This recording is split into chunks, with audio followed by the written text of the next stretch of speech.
Cloud.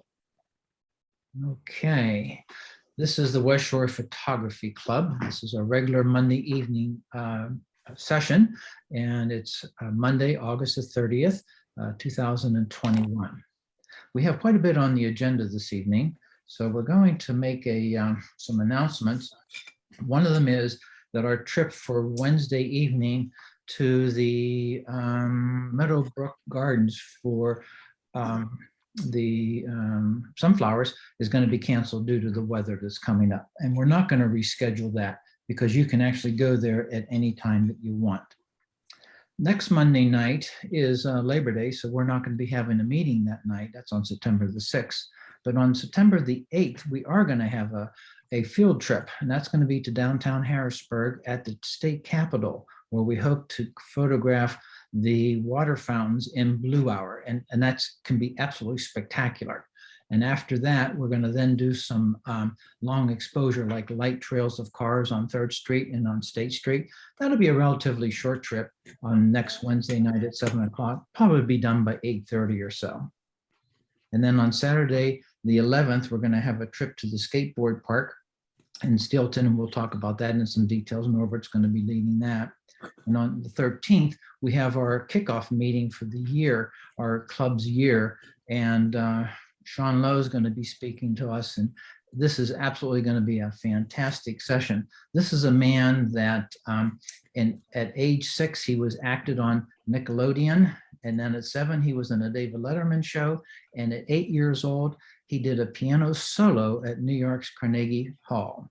He sold his first oil painting on the 10th, and on the 14th, he started writing his piano music. Until at 22, he got involved in photography, and of course, he had images published with National Geographic, the Discovery Channel, and then took an engagement with the National Aquarium. And he's going to be talking about animals and the messaging that you can do with animals. And then we're going to have a follow-on workshop a couple weeks after that, and that'll be on a Saturday. That'll be like a 4-hour, and that'll be a paid thing. So that's going to be really, really exciting. Before we get into our session this meeting, Mary, would you like to give us a trip report on Saturday? Yes, a lot of people showed up at Italian Lake, about 20, I'm gonna say 20 plus, but there was about 22, 23 people there, and everybody, it seemed to have a really good time. The weather was nice, and it wasn't really hot. There was sun, and then there was some overcast, so you got all kinds of lighting to take photographs in. And there was a lot of other people there. I don't know, a lot of people stopped me to ask me what we were doing there. And I told them we were up to no good and to be out of our way. So, anyway, it was a good time. And I think everybody had a good time. It's beautiful, beautiful area. Okay, thanks for everybody who showed up. Mm-hmm. And then we had a trip on Sunday morning. Depends on what time you wanted to get out of bed, anywhere from 6:15 to 9 o'clock. And it was over to the Williams Grove steam locomotive, photographing that, and that was a lot of fun. You can look on the Facebook page to see photographs of it, because you may want to go over there next Friday, Saturday, or Sunday, September 3, 4, or 5. And they have the train going to be running from noon to 7. And if you want to go and photograph that, I would suggest you get there at least an hour before noon, as they're getting the train ready, because they're putting the bell on and they're taking the grease cans and they're oiling things and stuff like that. And they're in period dress, but it's period dress, but it really isn't what they normally wear, and with the stripes and stuff. It's really a good thing to do, and you might really enjoy it. We had about maybe 10 folks there for that session, and that was really a lot of fun. We have, for this evening, we have quite a few entries in our before and after session, so we're going to need to be moving along at a pretty good pace to get those covered. And oh, I forgot one more thing. One of them is, if you want to pay your dues, which are going to be due by October the 31st, you can do that now by going to the West Shore Photography Club's homepage, and you can navigate to it, and the instructions are going to come to you tomorrow. But you can pay your dues either online with a credit card. It'll be a PayPal, but you don't have to have a PayPal account. So don't think you have to sign up for it. You don't have to do that. Or if you want to send off a check, we have an address for you to do that. The dues are $25 this year, and it covers all the programs and the speakers that we have. And we think it's pretty good value for that money. So for this evening's session, I'm going to turn it over to Mark. Mark, Okay, it's we're all gonna do yours. a show and tell. Show and tell. Everybody see my page? We can. All right. I'm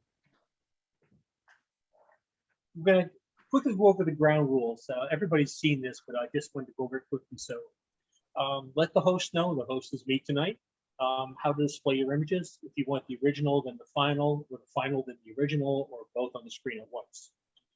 You're gonna have 5 minutes max, including audience questions. Audience, you'll need to put the questions into the chat box, and the host or Joe will ask the questions to presenters. Okay? This is not an image review. Okay, so we'll not be accepting comments of, you could have improved it by doing this. That's not the point of this. It's to share how somebody's done their work. Talking points for the before image: what drew you to the image? When you captured the image, did you visualize how you're going to process it? The lenses used in the settings. For the after image, I originally wrote what program was used, but some of you people like to use 15 or 20 different programs and filters and things. We heard you, Mark. So I made it plural. And then what was done to the image and why did you do it, such as cropping, adjusting exposure, dodging and burning, white balance, color adjustments, remove, add objects, and any other items you might want to share. Okay. So that's what I have to say. Joe, I'm having a little bit of a problem getting up the comments. So if you would monitor the comments for me. I will. You mean the chat? Yeah, I would gladly do that. Yeah, chat. And It's not coming up for me. And by the way, I do have a 5-minute timer, so I will be timing you. Okay. The first person is Dave Marchetto. Hi, yeah, the before is good first. Okay, will do.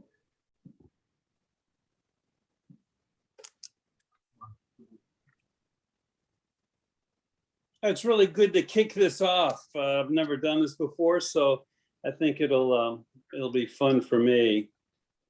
Okay, hold on a second. You're on. Thanks, Mark. Thanks for your help. This is the before of the playing card that I wanted to photograph. I'm probably the only one tonight that's actually going to have a before, the before and after, because I did this shoot with a card previously from a corner store, and I had no idea really that there was such a difference in the quality of card graphics. So a couple of months earlier, I got a hold of the deck, and I went through this to get the final image I'll show you in a minute. I was particularly interested in the Queen, and it wasn't working for me. I did all I could do, and the graphics, when I zoomed in, just broke apart. The colors were pale, and I just did as much as I felt I could. Then I came across another deck, which is the kind of deck that magicians use. So its quality is really amazingly better. The graphics were super. And so this is the before of the second round. And my vision for this was really threefold. I wanted bold color. The reds, the blues, and the yellows were primary colors to me. They really went well, I thought. And my vision was to get this really to pop, number one, with colors. I knew I was going to crop the image, and I knew it could go really deep, but how deep I wasn't quite sure initially. And of course, this had to be super sharp, had to be razor sharp, which for my close-up wasn't really all that hard to do, given that the plane of the card was pretty much perpendicular to the camera lens. So this is my my before. I settled on the image, the type of card. And then Mark, if you want to show the, the after, I can explain what I did. So this was my vision of the after. I wasn't so much, I hate to say what I didn't want to do, but I wasn't so much in just reproducing the card as a close-up, but my vision again was the graphics. So that was the number one thing that was really important to me. And I pretty much second had to crop it. And then, as I said, I wanted it super sharp. So this is the crop that I settled on. I could go much deeper, even to the queen's eyes, which was sort of an interesting exercise, but it just didn't work for me to get in that close because the quality of the cards and the capture with a very low ISO was really good. So I brought it into to Lightroom, and my close-up lens was a 105 macro lens. It wasn't a true macro lens as to 1:1 reproduction ratio, but it was 1:2.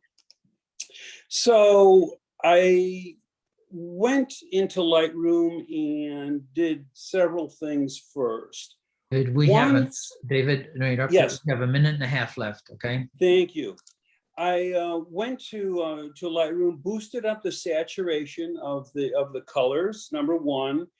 The vibrance I brought up, saturation brought up, and then I brought in the sharpening quite a bit.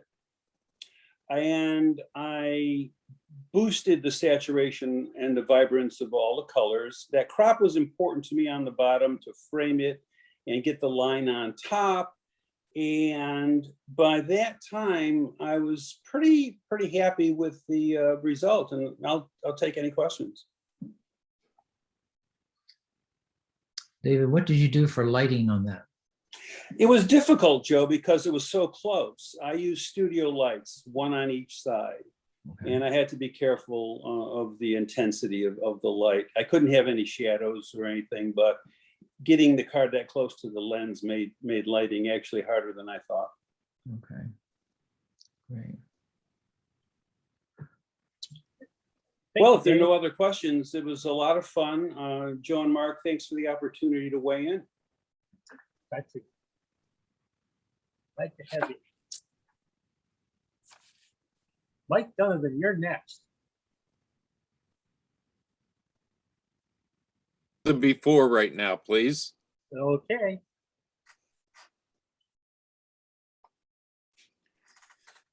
The initial thought behind this was this is at the Pennhurst Asylum, and the reality of the asylum was very, very different from the expectations that people had going there. You can see from the playground, there were a lot of kids there. And it turned out that they were treated badly. Just horrible, like sort of what you see in movies, you know. It was terrible there. And what I wanted to try to get at was what was the perception and what was the reality. I was trying to get both in the same shot. The second one, I think I called Dreams and Nightmares because it was, you know, they thought they were going someplace great to be taken care of, and it turned out that it was not so good after all. So the shot that I wanted was to try to relay that idea, the dichotomy of it. So this is the first shot, which is terrible, but I had in mind that I didn't want to leave it like this. I like the angle and I like the building falling away. It gives it a creepy feel. It's a little bit off balance, but the playground in the front, I wanted to represent the hopes and the dreams of the kids that were there. And the building in the back, I wanted to represent what the poor kids ended up with. So if you want to go to the next one now, please. There you go. Thank you. So the idea here was, like I said, the dreams and nightmares, and I wanted to promote the horrible side of it. So what I did was, obviously, I threw it into black and white. I replaced the sky first, and I also put a pretty heavy contrast on it, and you can see that by how blacked out the windows are up on the second floor. I didn't want any kind of information there. I wanted it to be like a missing tooth almost, kind of creepy and horrible. I didn't really straighten out the building. I wanted it falling away like that. The dodging and burning took place. I wanted the playground lighter, so I actually dodged on the bars and on the steps of the sliding board, and then burned more in the back. And you can see I also dodged on the grass because I wanted the light to be off, to be not right. So it was a sky replacement, dodging and burning, really no straightening whatsoever. And I did probably 75% of it in on one. And then I threw it into Silver Effects and took a look to see what they had as far as the creepiness factor goes. But I went against that and put it back to on one. Any questions? Type them in. Oh, You got the creepiness factor across. Oh, good. Thank you. I have a question. Okay. Is that black and white, or did you put like a tone on it, or? It has like a really slight tone, almost like a golden, not gold, but like a sort of a sepia tone, Okay, somewhere in the lavender sepia area. But yes, there's a tone. Thanks Okay. for reminding me of that, actually. How did you get those windows so black? The windows, I actually burned them. At first, the contrast helped to send them black, and then I went up to burn and burn and burn some more until finally they were as black as I could get them. Thank you. And if that hadn't have worked, I'd have painted them in black. Hey, Mike, real quick question. What Yeah. did you intend to happen with the playground set? What I You got- wanted You got was, 25 seconds. okay, I wanted the playground set to actually be in the foreground and the building in the background, because it was called Dreams and Nightmares. And I wanted the playground equipment to represent the dreams that the kids had when they first went there, and the background to represent the nightmares that they found. So what I did was I dodged all along the bars to try to lighten that up a little bit. And if I remember correctly, I went over it with a little sharpening too, so that the details would show. Okay, great. Thank you very much. You're welcome. Time to move on to the next one. Next one is Sherry. you can show the first one first, the before. Okay. You are on the clock. All right, this was taken at Lake Tobias, and as you can see, it's very, very blurry. And this little guy, he was going all over the place. He wouldn't sit still. And he was I was afraid he was going to climb out the holes there. And it was funny because the mother was holding his tail to try to keep him from running around. But, but anyways, it ended up being very blurry. So what I wanted to do was I wanted to sharpen it so that it would look presentable, you know. So I first thing I did was I went into Photoshop, and let me look at my notes here.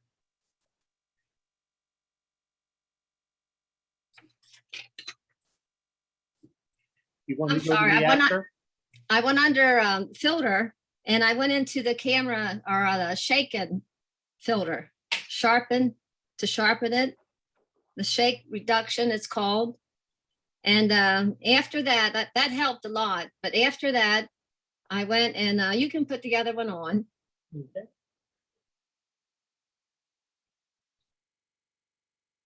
It probably looks a little sharp, but it's the best I could do with this kind of picture.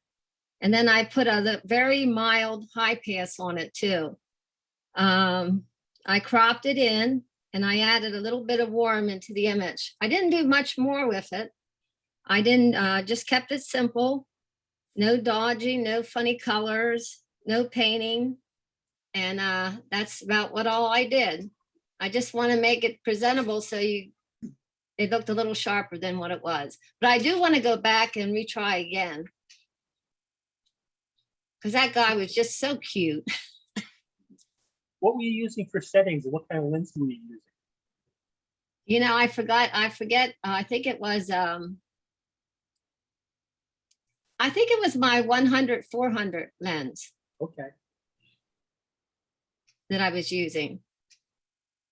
If my memory serves me right. But Any other- Go ahead. anybody have any questions or?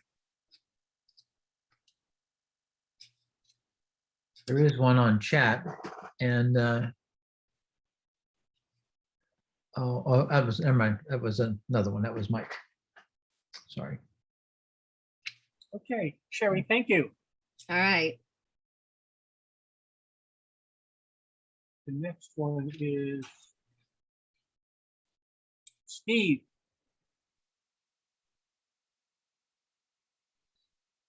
Novakovic. Can put the before one up, please? Will do. There you go. Okay, so this is before. We were on vacation and the sky and the weather, it was in a transition. There was a storm coming in. And while the beach appeared sunny, the sky was getting dark. And I shot this from the deck of the house we were in with a 70-300 lens. When I looked at the picture and I saw this isn't what I saw. This isn't what struck me. Go ahead to the after picture, please. Yep. I use Lightroom. This is more like what I saw. And what I did was I used the tone curve. I bumped the exposure up a little bit, moved some highlights. I didn't do anything really complicated. I just played with exposure until I got what I wanted, what I remembered seeing. And you can see how the sky was dark. You can see the beach is light, but the water and the ocean look very dark because the storm is coming in.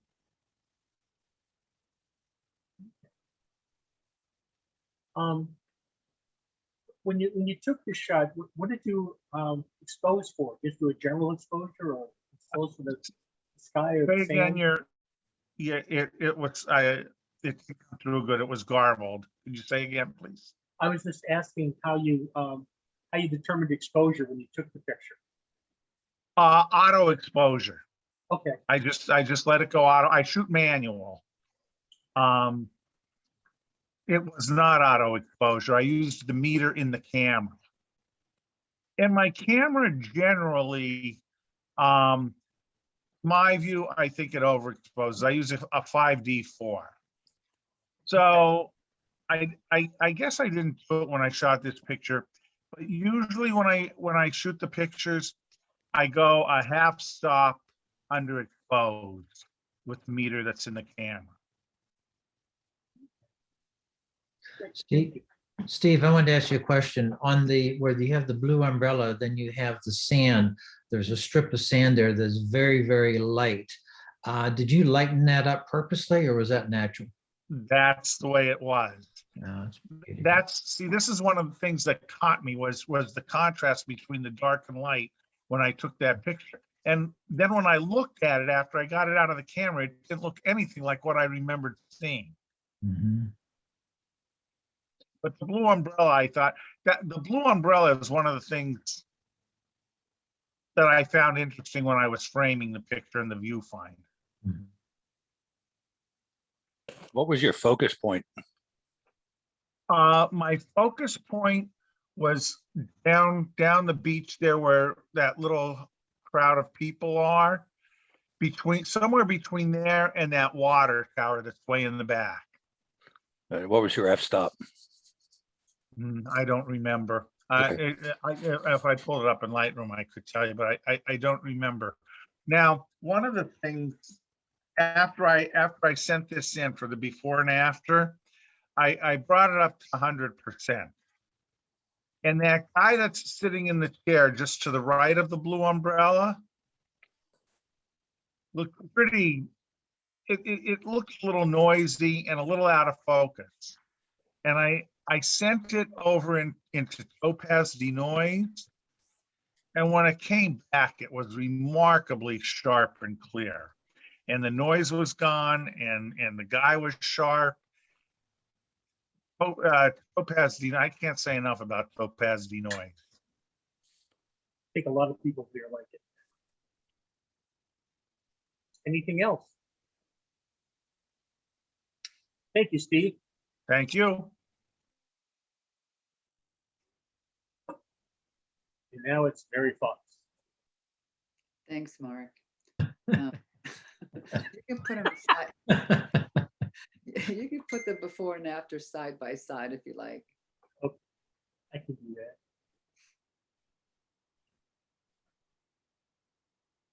Okay, I was walking around my neighborhood, and many years ago, about 15 years ago, I took some leaves. They were frosty, and I kind of fell into taking them by accident. And ever since, I've been taking leaves. And this was in the fall, and I have no rhyme or reason for why I took it. I just took it.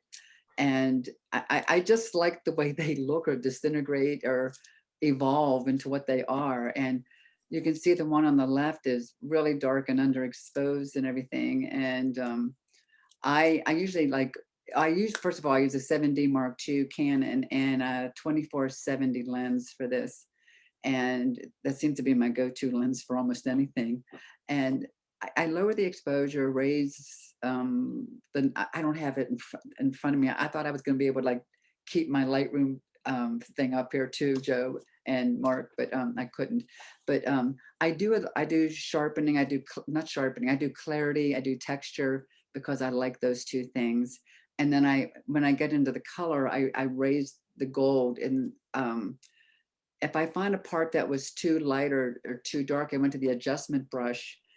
And I don't like do anything with the adjustment brush real specific. I just make the brush a certain size to suit the photo. And for lack of a better word, I'd sort of slap it around on the picture to get like a look that's not perfect. It's sort of slipshod, and until I like it, till I get what I like. And I'm looking at that one on the right, and I'm seeing this little white dot that I wish I would have taken out. Anyway, sometimes I'll sharpen the edges, or I'll add a little more sharpness to the veins in the leaf, just because it makes, I like it better that way. And that's about it. There's, and if I would do this again, I'd probably lighten the leaf a little bit more, and the one above it, I'd probably lighten it a little bit. I think on my screen, it is a little bit lighter than this, but I'm not sure.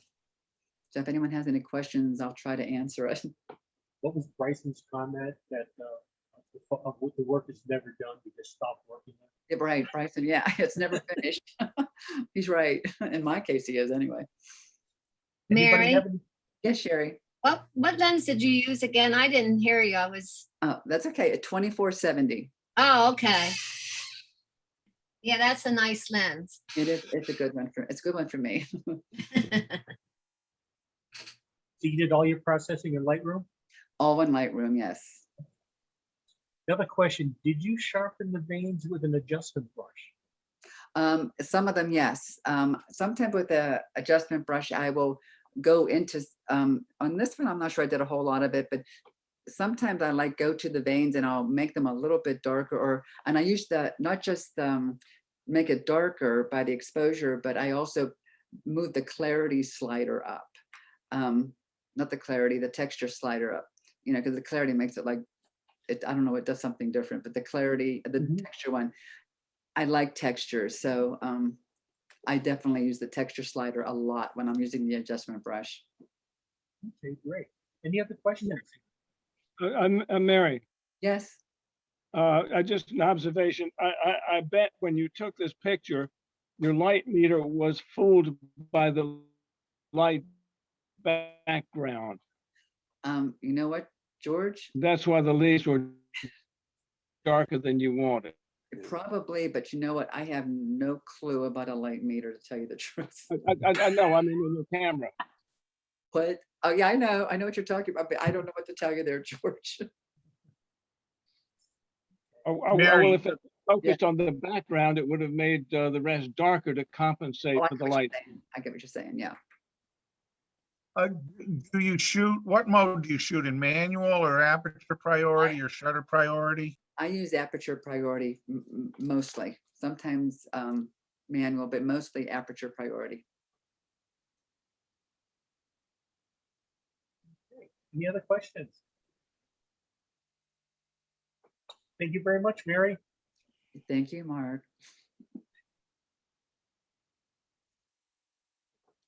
Next batter is Judy. Yeah, you can show the before first, please. Okay. So I took this a couple weeks ago. I found a sunflower farm. It's north of Denver.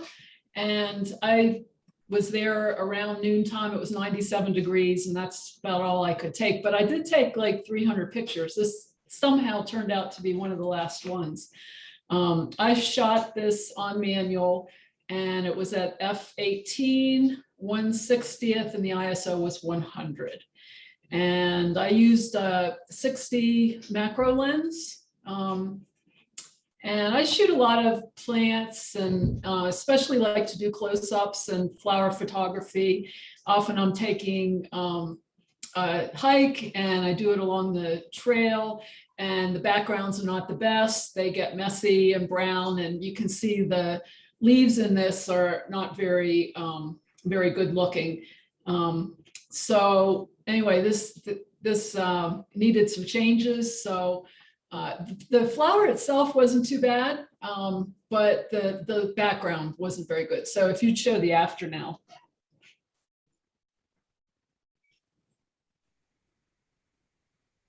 There you go. There you go. Thanks. So when I process, I'm not as deliberate as like Elaine and Patty were last week. I don't know what I'm going to do later. I sort of figure it out as I go.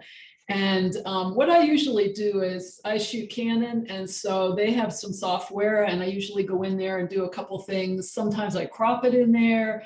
I like their sharpening for whatever reason, and I like their removal tool. So I took a couple of things off, a couple of bugs that were on, but I didn't really do a whole lot in there. Then I went into Lightroom, and I use auto to get started. Someone said they did that last week, and maybe it was Joe. And so that sets some of the settings, and then I decide after that what I want to do. So it did make some changes, and I almost always bump up the texture and the clarity and the dehaze, and I did that in this case. And then I go into a program called Smart Photo Editor, which I haven't heard anybody here using, but I found out about that from a guy named Mike Moats, M-O-A-T-S. He is a pretty well-known macro photographer, and he has some clubs and a lot of videos, and that's how I learned how to use it. So what I did, I often try to keep my subject pretty much the same, you know, with a few minor changes, but my backgrounds I change a lot because, like I said, a lot of times I'm along the trail, and you know, the backgrounds aren't very good. So in this one, what I did was you sort of paint around the edge, sort of like Elaine was explaining last week that she does, I think, in Lightroom. And then it gives me different effects that I can use as a background. And I mean, it has hundreds of effects that you can use. For Excuse me, this Judy. one, Excuse me, Judy, Yes. you got a minute? You've got a minute and a half. okay, so for this one, I decided I liked the black, and that's what I went with. It also has a number of frames in it that you can use. So I put frames on a lot of mine now. So that's pretty much it. If there are any questions, I'll try to answer them. Are there any questions?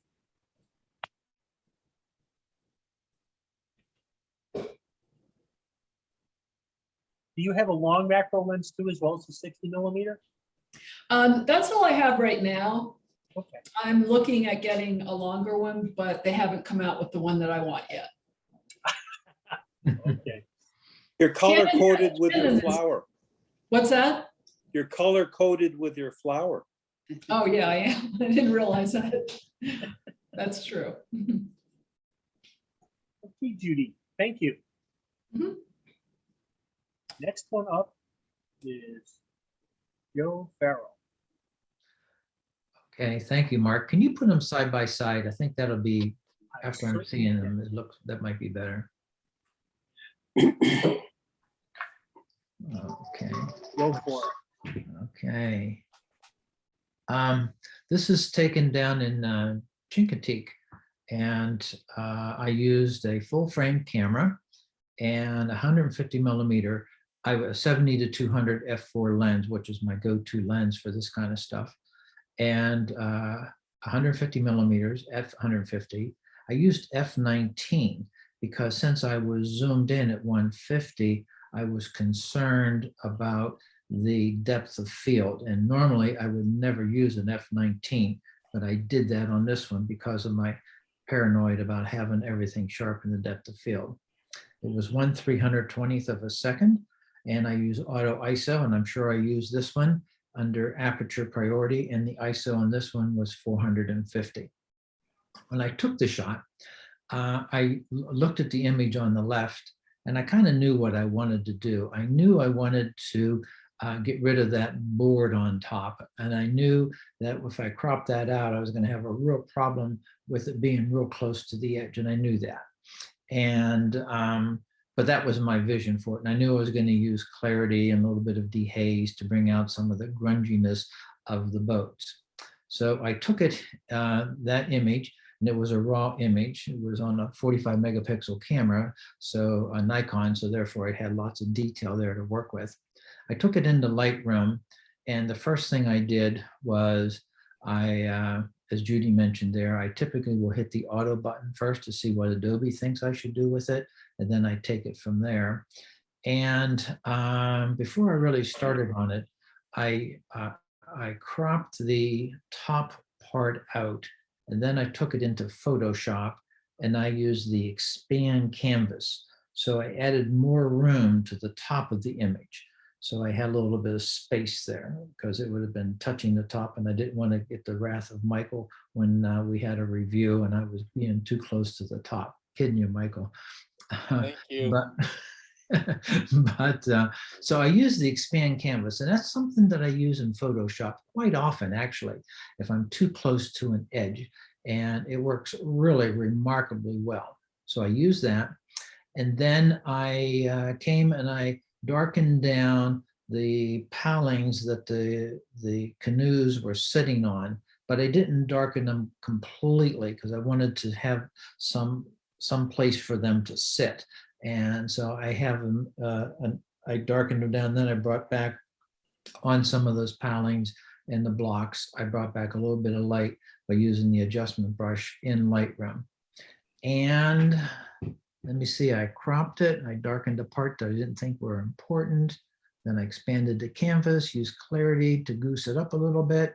And then I used the texture, just like Mary, because she likes that, and I like it a lot.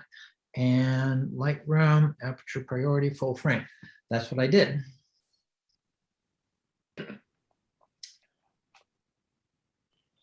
Any questions? Yeah, Joe Richgard, did you did you enhance the color of the canoes first before you took anything out, or did you Did you do the cropping, the expanding before you brought out the colors? I'm wondering what it would look like if you kept that board in, for example. On the top, you mean? Yes, if you kept Yeah. that in and you got the colors out that you have in your completed one. Right, and I did do that, and I didn't like what I had on the top. I just thought it was too top heavy. It took away from. I yeah. thought it took away from my boats. So, and I also debated about how much room to put above there, and I kept itching it up higher and higher, and that's where I ended. I could have taken it another couple of inches if I wanted to, and but I didn't. I think this is outstanding. I like it a lot. Good work. Thank you. Okay, Mark, I have 49 minutes left. I'll yield my time to the next victim. Well, which image is closer to the colors you saw? I'm sorry, Mark, what?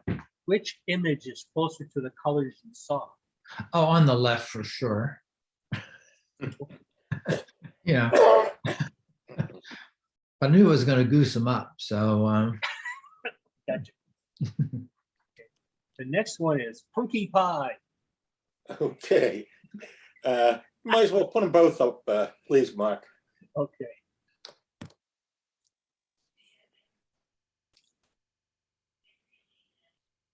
Yeah, the one on the left, the before, is an infrared camera taken right out of the camera, a RAW file. If you use JPEG, it won't look like that at all, but it will look a lot funkier. That one of the biggest things in infrared, well, why do I use it? Why do I do it? Everybody else doesn't. That's why I play with it. But one of the biggest problems with infrared is the white balance. And actually, you have to take the raw file and create a DNG profile for it. A JPEG, you don't have to do this step. But if you're at all interested, all you have to do is Adobe infrared DNG file, and it'll tell you exactly how to do it. After you created the DNG profile, I had to take it and put it into Photoshop, where I have an action that swaps my red and blue channels. It's a color swap. You take the red from 100 to 0 and up, and then add the blue. And on the blue channel, you take that down to 0 and add the red to 100. You just basically swap those two colors. That's what will get you the blue sky.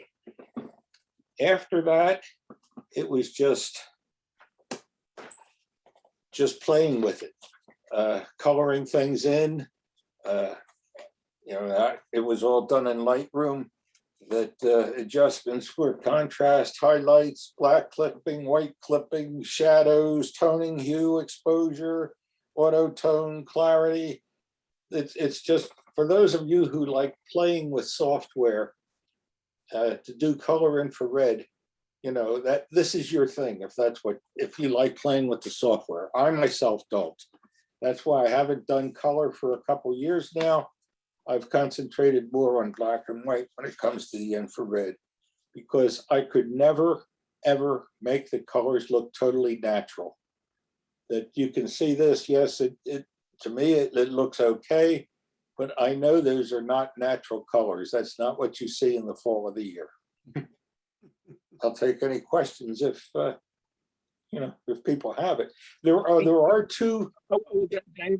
Yeah, if you're interested in infrared, there are two websites to go to. Life Pixel, they're out in Washington State, and Kalari, they're in New Jersey. Life Pixel has more on processing and actually working with the files, where the Kalari is more, they're trying to sell you stuff. But both of them have a lot of information about infrared. And you can go on YouTube and all sorts of places and just type it in, and it'll give you plenty to keep you busy. You had a question, George? Hey, George? Dave, I have a question for you. How long Sure. is the exposure? I have a camera converted to a super color infrared which to me is very good for color or black and white. That there, if you get a camera converted, it'll cost you anywhere from $200 to $300, but that's all it will shoot, and your exposure is totally normal. It's not like the old-fashioned days when you had to put a filter on it, and then it was so dark that you couldn't see anything. That once a camera is converted, it's just like any other camera. What you see through your viewfinder. Okay. Another question, how much time did it take you to edit the photo?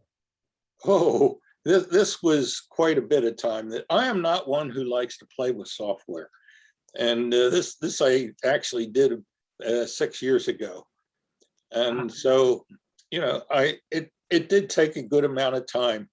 That once I did the color swap, I had the blue sky and much of the grass was green, but it takes playing with it in software. And then from then on, it's brush strokes are my largest number. My history list is about 2 feet long. Okay, thank you.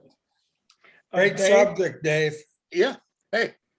Oh, by the way, that is Dick Messner's cabin up in northern Lycoming County. Hey, Dave, Yes. if I may intrude a couple of comments. Make it quick, George, we're out of time. Well, that's all right. Forget it. No, make it, go ahead. Well, I was going to say that there's an infinite number of ways I've found out to do these things. I'm sure there are. And what I've been doing, just learning infrared, I don't want to make it look natural. The idea, at least as far as I'm concerned, is to abstract away from reality. Well, it's not hard to do. That's not hard to do in infrared. Okay, time to move on. Next one is Marvin. Yeah, they're awfully small on my screen. That's okay, I'm gonna make it bigger. Do you want them both together or just one at a Yeah, time? yeah, both together. Okay.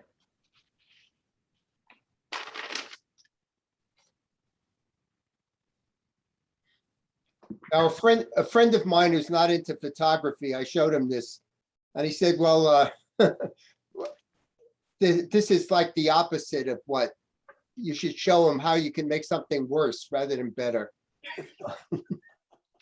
So I'm inclined to agree with him, but I'll tell you what I did there.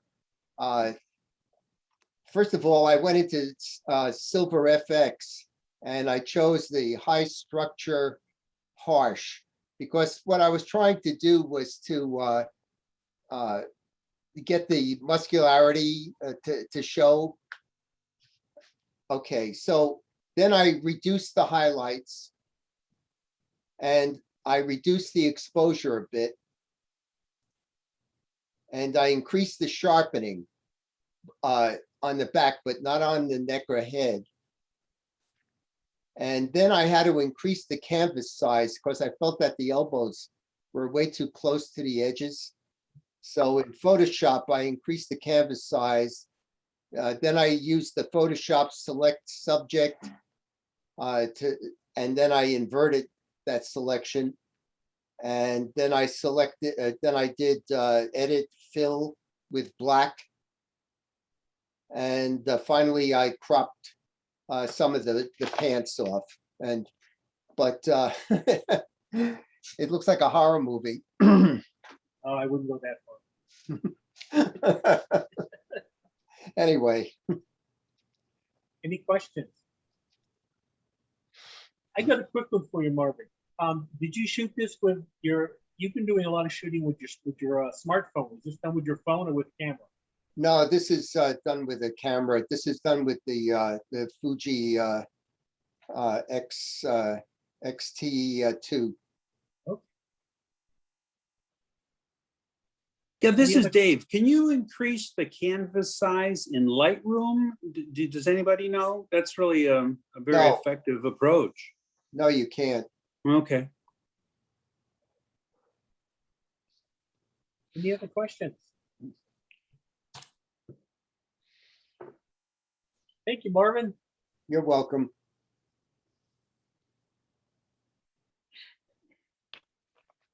Ron, it's your turn.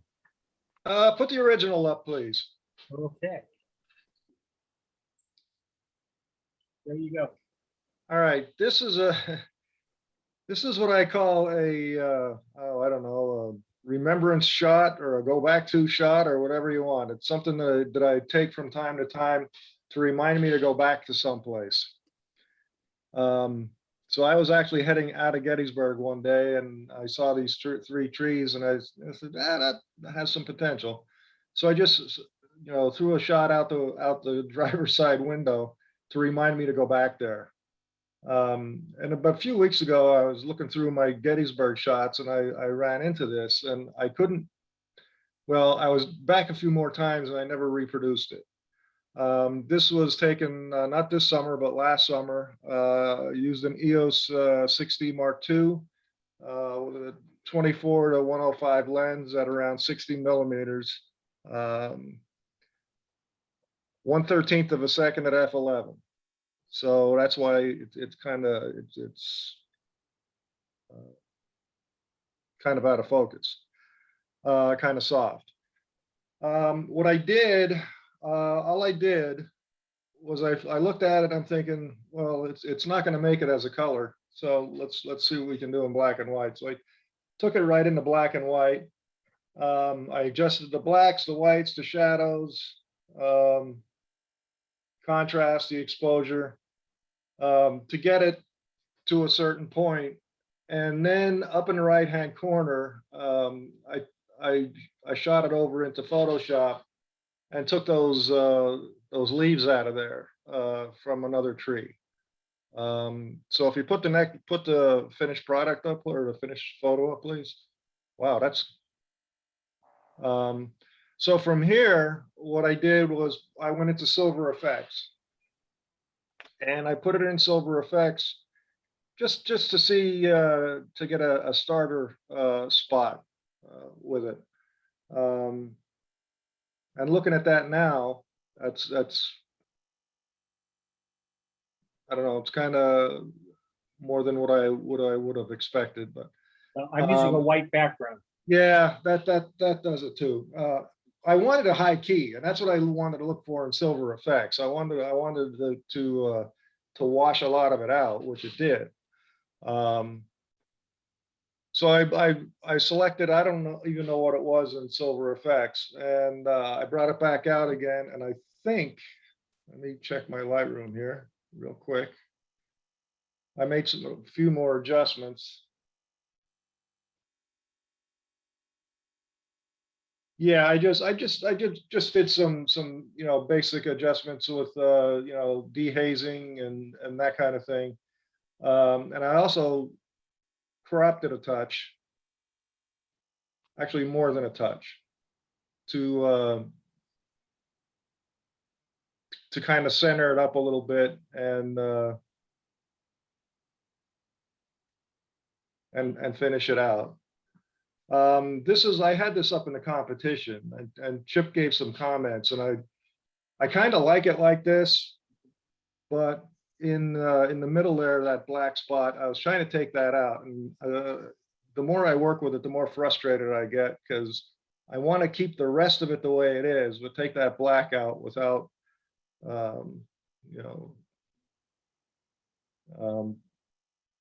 messing around with it too much because I kind of like the contrast in that. So that's that. Take just a quick snapshot into a black and white high key. Great, thank you. You certainly got the high key too. I like it. Any questions?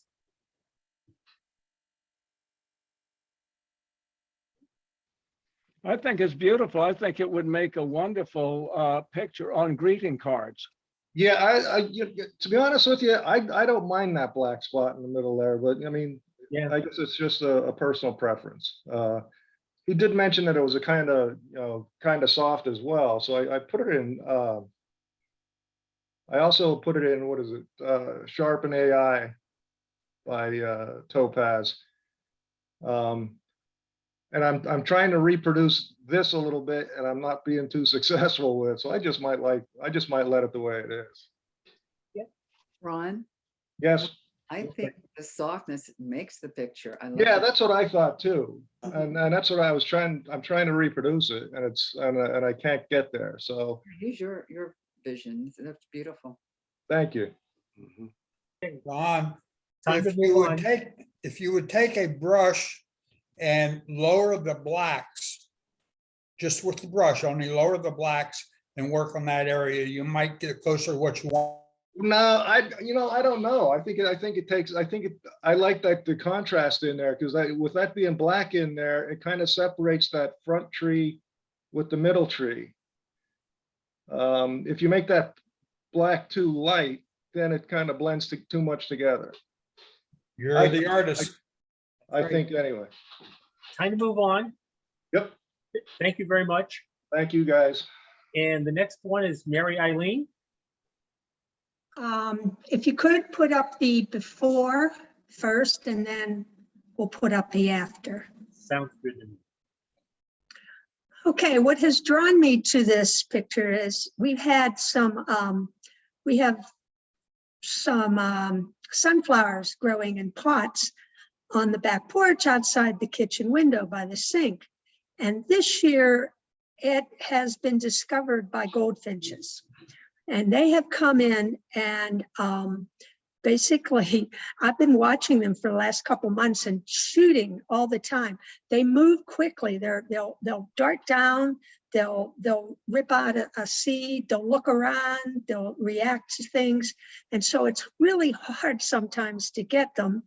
And they're really, I mean, they hate those they hate the yellow leaves. They'll rip them out just to get to the seeds. So I've been taking a lot of pictures of them, trying to get, them in action. So this one I was drawn to because he's not too badly bent over trying to get the seeds. So this is what attracted me to it. I've been working on this, trying to get some shots of these goldfinches because it amazes me. All of a sudden this year, they discovered our, and destroyed the sunflowers out in the back. So if you would move to the after, please.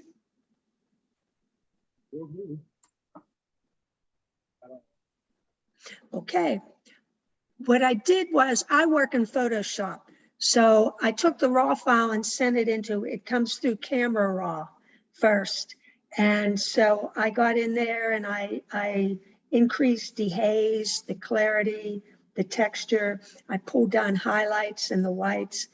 I decreased the shadows. I think I did increase the blacks a bit and I added contrast.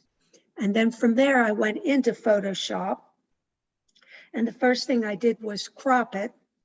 And then I put it because they don't, unfortunately, stand still long enough for anything. They're always like fidgety and moving quickly. So I didn't quite like some of the fuzziness on it. So I did put it through Topaz Sharpen and Topaz Denoise to try to get it, to eliminate some of the fuzziness.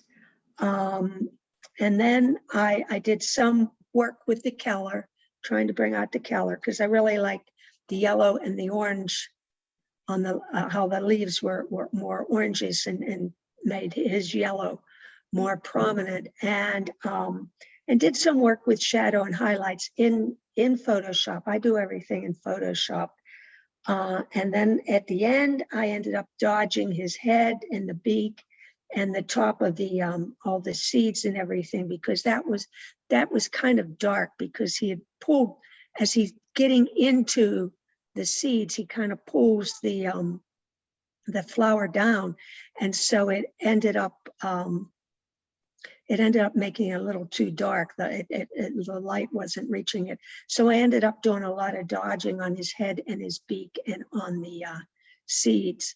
But this is part of my ongoing effort to get some shots of these guys because they're really industrious and furious little workers. And they're destroying our sunflowers. Yeah, somebody asked, is this shot through glass? Yes, Okay, what do you I use for shoot it lens? from my kitchen sink. Okay, what do you use for a lens? Oh, geez, regular, oh, my 75 300 zoom lens, but it's on 75.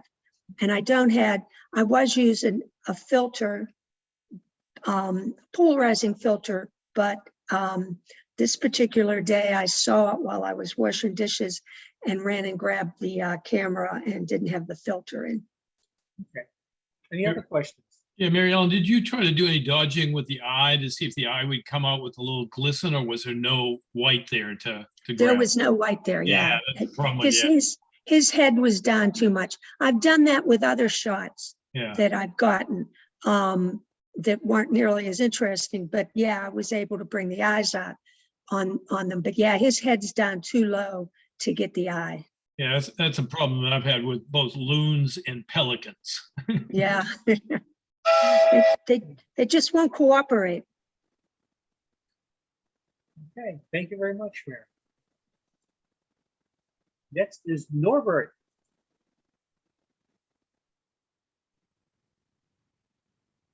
Hey, Mark, yeah, can you bring them both up side by side? Sure.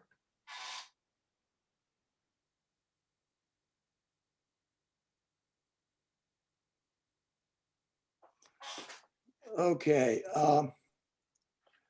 This is the Kinzu Bridge out in McKean County. I was out there 2 weeks ago, and it was raining profusely, and I was kind of disappointed because I wanted to get some photographs around this bridge, and it was not conducive to photography that morning.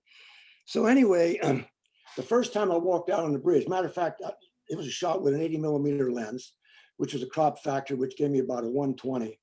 And it was 160 was the ISO, and it was 6.5 f6.5 at 1/180th of a second. Anyway, the first time I walked out on the bridge, there was no one out there. It was raining profusely. So I walked back into the headquarters, and I came back out. I thought, I'm gonna walk one more time. And here these people were starting to walk out with this red and white umbrella. I said, oh my God, this is gonna be perfect. But as you see, the sky is just, there's nondescript. It was terrible. So I came home with it, and I played around with it, and I played with topaz first of all. I did a slight crop and a slight straightening with it. And then I went into topaz. I did a slight noise reduction. Then I went into on one, and I did some clarity.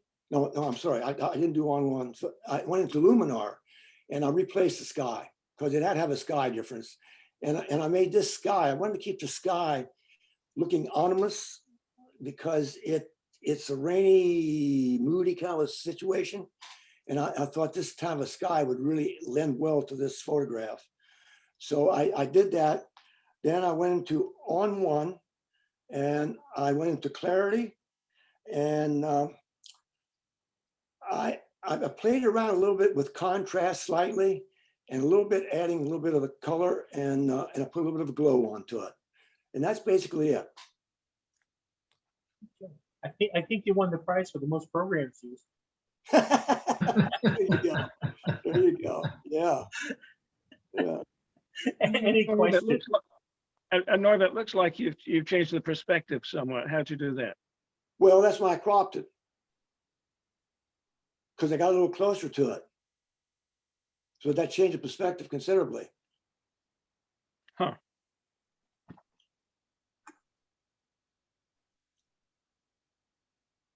Any other questions? Thank you, Norbert. You're welcome. Thank you, Mark. Next is Tom Studdard. Hi, Mark. Could put the before up. I'd appreciate it. My pleasure. So I chose this picture. I just took it a few days ago, and I thought it was actually going to be a pretty weak photograph, and was pleasantly surprised by how well I was able to save it using only camera raw. The story behind this is that this is a pipe vine swallowtail, a beautiful black butterfly that I don't get to see very often. And I happened to walk out on my deck Saturday morning and noticed it flittering around on my butterfly bush. Quickly ran into the house to find my camera, which was in the basement, of course.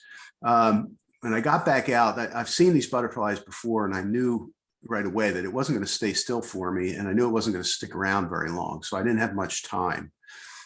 My camera had a 105mm micro lens, or macro lens. Nikon calls it micro, I believe. And I was shooting with a D850, which is a 45 megapixel sensor. And I took the lens cap off and rushed over to the edge of my deck, leaned over a railing, and close as I could get was maybe 3 feet away from the butterfly, and started snapping pictures. And I realized right away that my lens fogged up. So I ended up with a picture that's essentially like taking, a landscape on a hazy day. So I thought I'll give it a try anyway. The butterfly took off after about a minute, so I didn't have a chance to do any more than that. Came in and went to process the picture. I was pretty pleasantly surprised with what I ended up with. You can switch to the after shot if you'd like.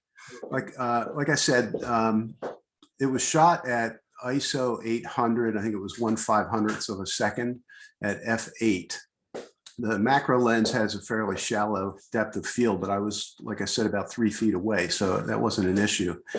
What I did to bring this back essentially was to increase or boost the contrast several different ways. I moved the contrast slider over, I reduced the highlights, I reduced the blacks. I didn't touch the exposure or the shadows or the whites at all. And then I used the dehaze slider on camera raw. And it brought everything back beautifully. I didn't want to overdo the dehaze because that tends to really concentrate the colors. So that's why I had to use the additional contrast and highlights and black.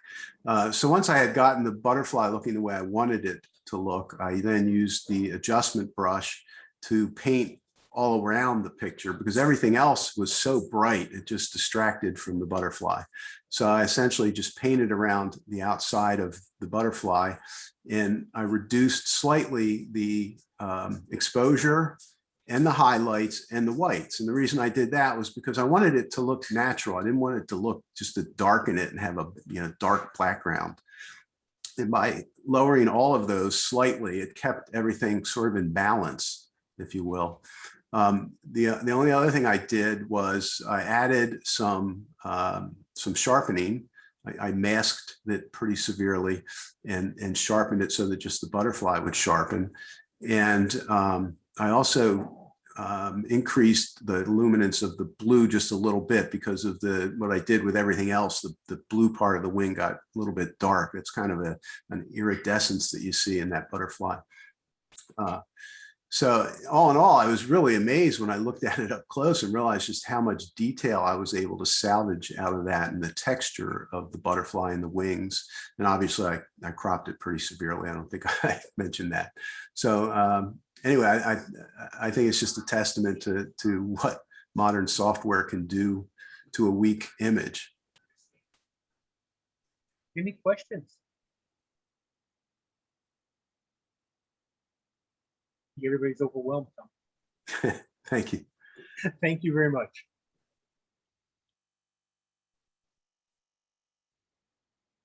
Next is George Ron.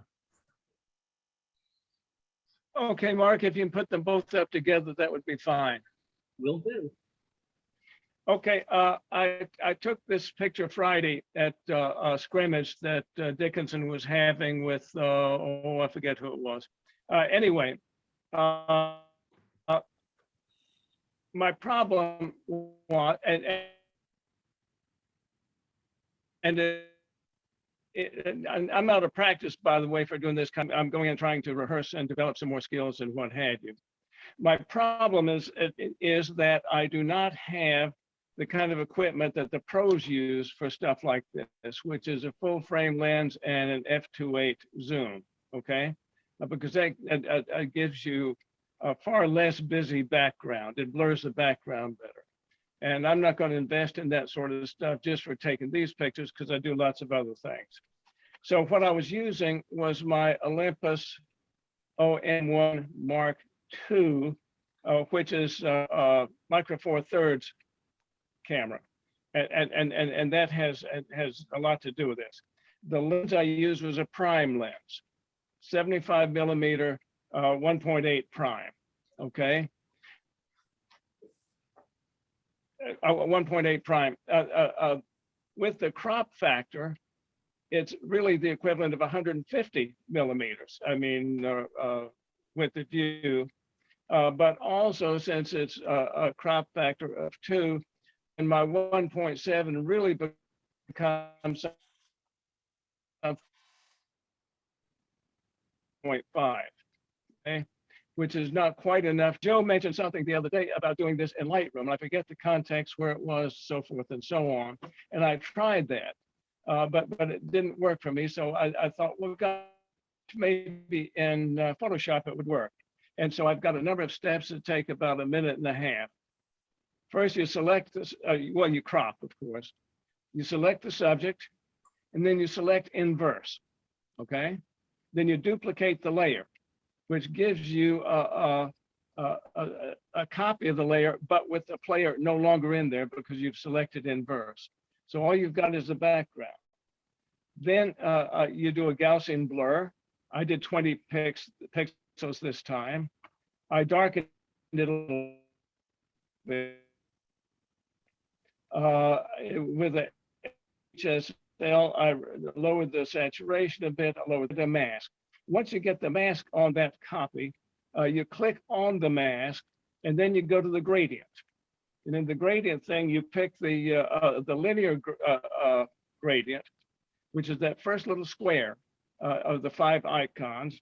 And then you just go up from the bottom as far as you want on the top.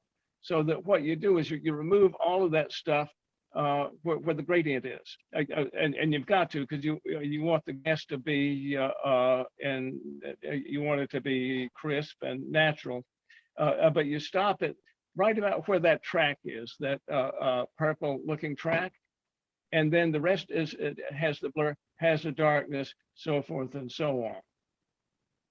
And to me, it's a lot less distracting. Now, I could have taken different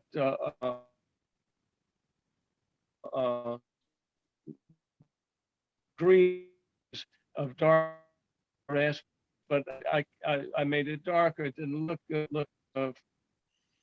By the way, this is on manual, 1/5000th of a second, f1.8, auto ISO, which gave me 3200. George, you got about a minute. I'm done. Okay, that was quick. Well, I tried to hurry.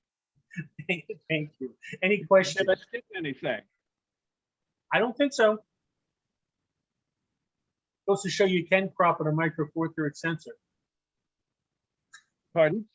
It says you can crop on a micro four third sensor. I sure did, yeah. And that's, I've got a good definition there, I think. A part of the problem is getting your focus right, and that's something that's bedeviled me the last couple of weeks trying to take pictures. I think I may have found a solution. Good. Any questions? Thank you, George. You're welcome. Well, thank you for doing this, Mark. Oh, my pleasure. Next is Patricia Volpe. Patty, I don't believe is here this evening. Okay, so I've got one of mine, and then we'll be done. Okay. Okay. A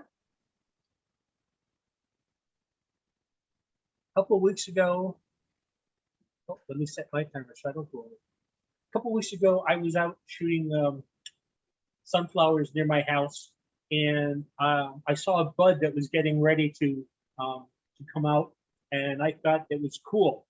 I like shapes. I like funky shapes. Kind of reminds me of Medusa, And I liked the way the light was hitting it. So I swung around to get a big tree in the background because otherwise it was all sunlight.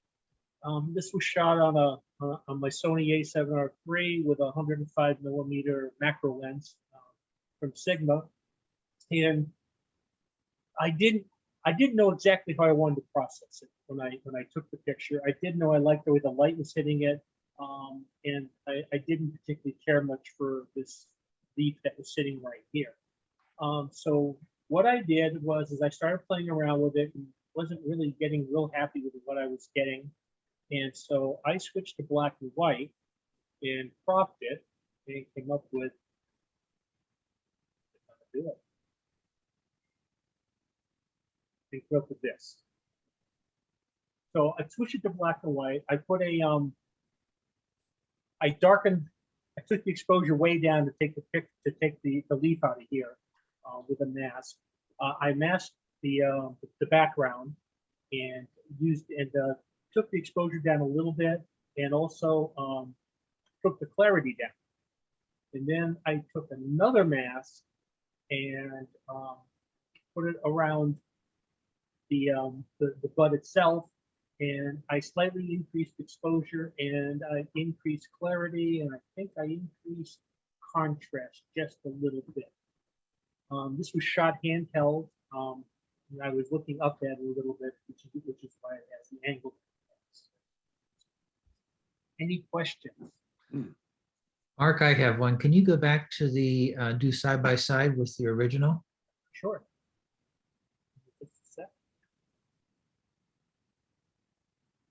Yeah. Okay.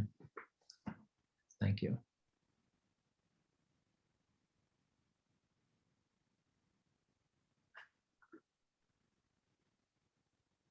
Any questions? There was some, Janice has a Can you talk question. about your decisions and choices about the leaf in the front? If you're talking this leaf here, I just considered it too much of a distraction. It was taking up too much space, and my eyes kept bouncing between that and the bud itself. So I decided to just. I'm asking about the one in front of the picture. Ah, okay. Okay. You asked me why I decided to leave it there? Okay. I decided to leave it there because I thought it would be too much work to take it out.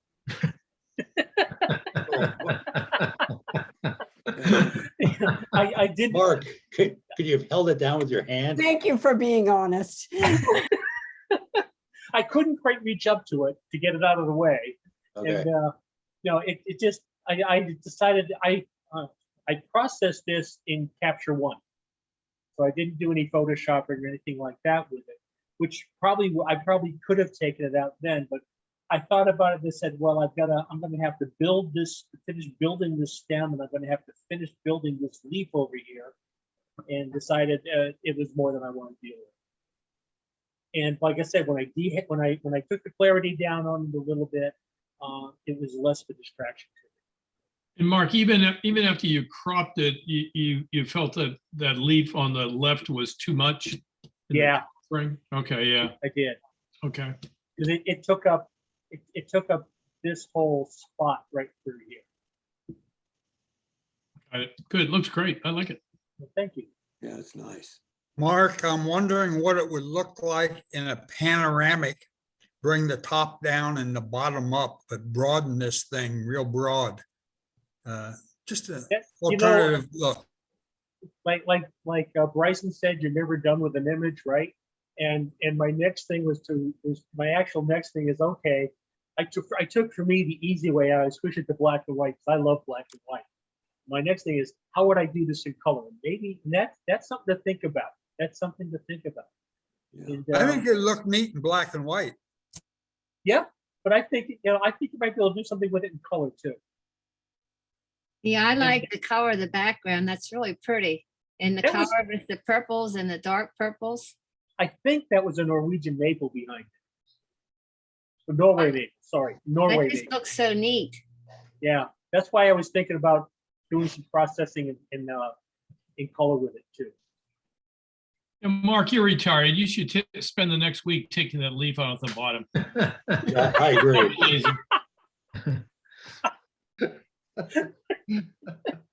I'm retired, but I'm not bored. Okay, guys, thanks very much. And we finished a little bit ahead of time, Joe. Yeah, how about that? Mark, thank you so much. We really enjoyed it. And thank you for going through the efforts of that. That was wonderful. My pleasure. Thank you, Mark. Everybody has their sound job. turned on, so I'd like to hear a clap Yeah. for Mark. You guys did all the work. I just showed it.